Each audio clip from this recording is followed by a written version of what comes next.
fighting off the temptation to give up on it. You know, maybe if I sleep with him, maybe I'll be close to him. Maybe they'll let me stay. Force clawing your way up to that status. You make music? Yeah, sometimes, bro. You should come to the show tonight. Is this how you envisioned it? Where did you get the idea for Lurker and how did you develop it? I got it from the people around me and the city of Los Angeles. I just kind of started writing scenes or things that I thought were funny, and it sort of blossomed into me believing it could be a feature script. You got a camera. You know how to press record. I don't know, I feel like you get into the open water of a script and you have to keep fighting off the temptation to give up on it. So I kept just sort of treading until I found whatever felt interesting to me. Ollie, say hi. Calling this man Ollie already? You sound like one of his bitches. The thing that resonated with me most was kind of like the, I don't know, the inherent fear of rejection that we all have, and different degrees, right? But to me, that was kind of the root of so many scenes and of so many moments of how to survive and not be rejected or recover from a rejection. I think that was kind of the thing that felt most visceral to connect with. I think for me, there was lots that resonated.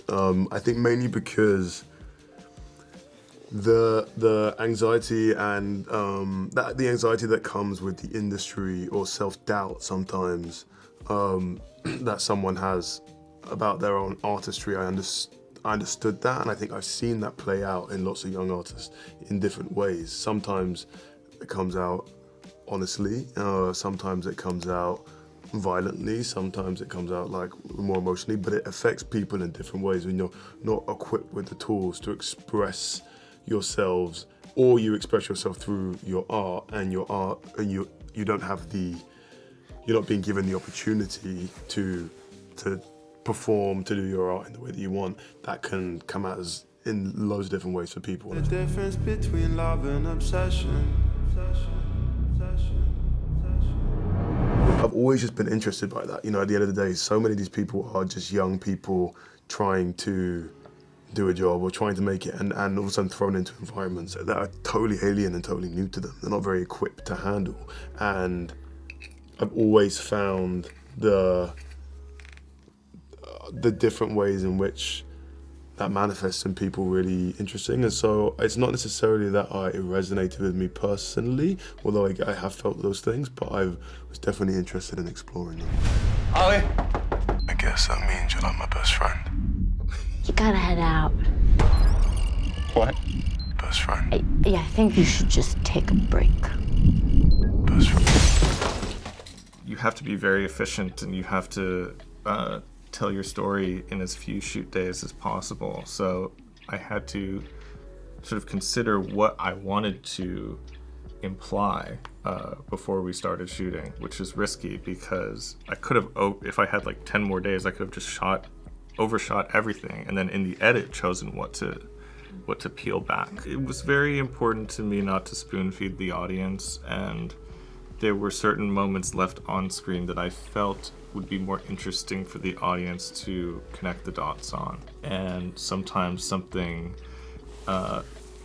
left out can make you think more about what happened in between, or what went on in someone's mind between two seemingly disconnected pieces. Yo, get back!